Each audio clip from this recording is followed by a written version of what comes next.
And welcome back to this episode of Subculture, where we've been checking out some of the new music that is around at the moment, and we thought, who better to ask about what we should be listening to heading into this holiday period, but Nick Gardner, who, as far as I'm concerned, is one of Melbourne's best music journalists. So we actually thought we'll get Nick on the phone right now, and Nick's going to join us like he did all throughout last year to chat a little bit about what tracks he's been listening to and loving so far this year. Welcome back to Subculture, Nick.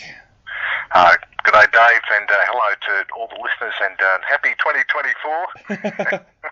Now, it is good to have you back in 2024 because I know a lot of people out there last year loved your segment on our show. They actually nicknamed it the Nick G Spot. So there you go. It's kind of got an unofficial title. I can't say it's that exciting. So, Nick, today on the show we are looking at a lot of new music that is out there at the moment. So what have you been listening to so far in 2024 that you have really been loving? Yeah, there's been some good stuff that's come out already. Predominantly the stuff I've got is from artists I've really enjoyed over the last few years, but a couple of sort of newer ones as well. Band who I thought had one of the best albums of the 2000s, the Libertines, have got a new album coming out called All Quiet on the Eastern Esplanade. That album, like a couple of the ones I was going to mention, the album hasn't come out yet, but we've had an early taste with a great track called Run, Run, Run. But anyone not familiar with the Libertines, they were a bit notorious. They're sort of a singer and guitarist, Pete Doherty. He was this sort of character at a regular spot in the London tabloids for a while, doing all sorts of naughty things. But they managed to put out a couple of great albums, including one called Up the Bracket in 2003, which I thought was one of the best albums of the decade. It was a really good mix of kind of almost sort of British invasion influences and sort of punk as well, a bit like, I suppose, the Kinks meet the Clash. Yep. Sort of sound. Also, probably the loosest band I've ever seen live. They weren't exactly a tight unit, but it kind of suited their sound. Yeah. But Run, Run, Run, really good track. As a bit of a preview of that upcoming album. Similar kind of style, that sort of bit of a British cheeky, chappy sort of attitude with a decent melody and a little bit of a punk attitude as well. Pete Doherty's one of those people where I ask myself, how is that man still alive? Like the stuff that he got up to when the band first came out onto the scene, it was just, it was almost one of those ones where you were, like Amy Winehouse, you were thinking it's only a matter of time, sadly. But no, he's still going and still writing good music. Yeah, you're right there. He was, in a lot of ways, almost a kind of a male kind of parallel to Amy Winehouse for a while. Who's sadly, of course, no longer with us. But yeah, Pete Doherty seems to have the sort of Keith Richards-like resilience. Yeah. So what else have you been listening to and loving at the moment? A band who've been a bit of a critic's favourite in the last couple of years, partly because they're kind of, you always get a band who are the new Beach Boys who come along.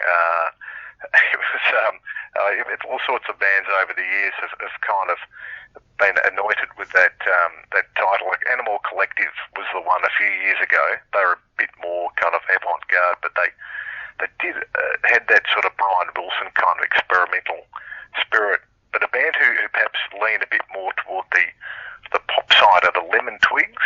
Okay. Who've had quite a lot of sort of critical favour, and they've also got an album coming out in May called A Dream Is All We Know, and great early track from that that's been released is My Golden Years, which does sound quite a bit like sort of mid-60s Beach Boys meets the Byrds, with sort of really nice melodies and kind of a bit of a power pop element to it as well. But great sort of bit of a tuneful rock from those guys. And I hadn't quite got into their other stuff, but I'm keen to check out the new album when it comes out.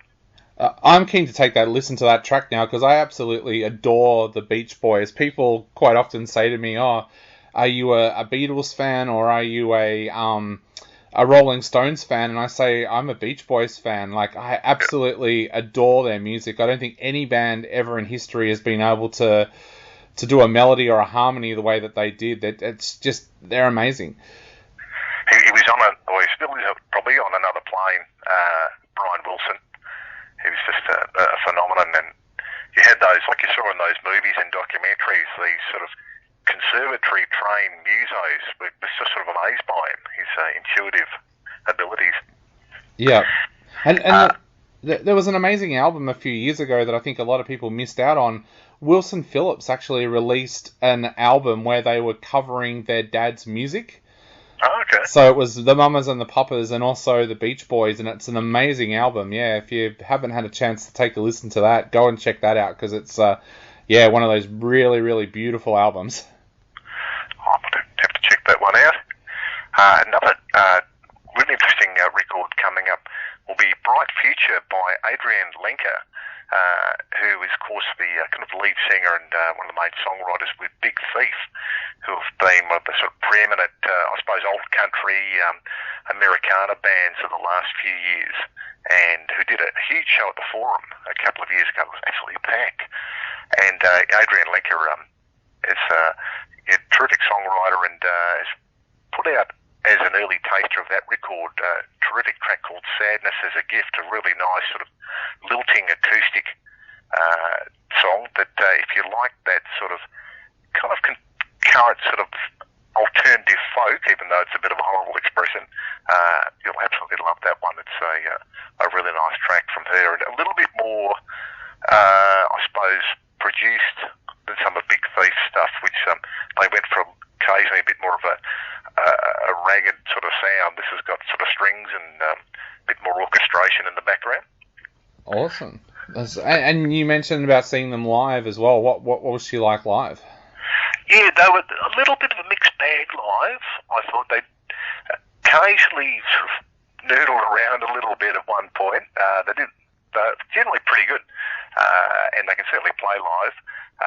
But yeah, they kind of sort of mucked around a little bit at one point. Didn't do all the tracks I wanted, but for the most part, they were a pretty decent live act. Awesome. So what else have you got on the plate for us? I'll just mention, just find a couple, two Aussie tracks. A band called Split System, who sound like quite a few other bands, a bit like hard rockers Civic meets, I suppose, a bit of Radio Birdman and kind of 70s punk as well. They've got that sort of garage sound, but with some melody in there as well, and pretty raw kind of vocals. And they've got, I assume it's their second album, entitled Volume 2. And the one of the lead tracks from that is a track I really like called Underground, which has a bit of Civic, there's a bit of Buzzcocks in there as well. Just if you like your kind of driving, I suppose, contemporary punk sound that's sort of has some of the rawness of 70s punk, but a bit of sort of grunt of contemporary rock as well. You'll definitely enjoy a bit of Split System. Okay.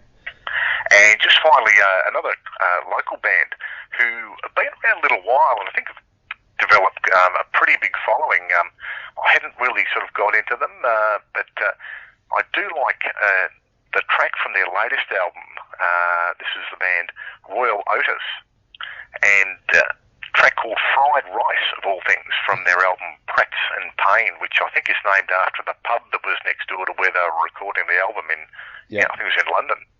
And sounds a bit like kind of, I suppose, new wave from about 1980. I could kind of see myself skating around Roller City in Frankston to this track back in 1980. But a nice sort of surging bit of new wavy power pop with a sort of really big chorus. And, a sound that's doesn't sound sort of too sort of dated or anything, but does sort of evoke that particular period. And a really nice tune as well. And, worth checking out. I've heard a little bit of their other stuff. Sounded a bit like that French band Phoenix, some of their stuff as well. But, worth investigating. some of their other material. But I really like that track. It's definitely one of my favourites of the year, the track Fried Rice from Royal Otis. Awesome. Well, we're going to have a music marathon right now of some of the tracks that you've mentioned there, and also some of the other artists that we've talked about during our discussion. We've been concentrating on singles, but Nick, are there any albums coming out this year that you're kind of really eagerly anticipating as well?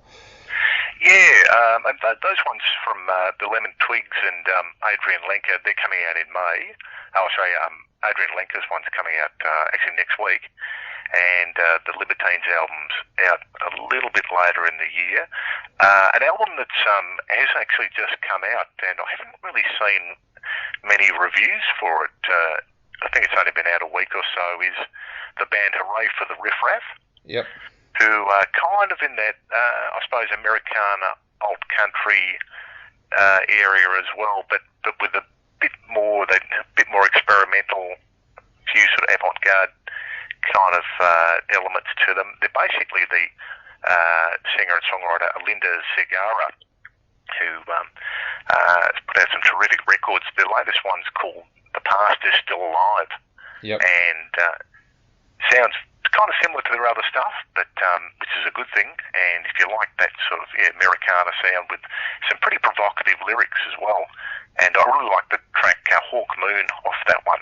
It's definitely worth checking out.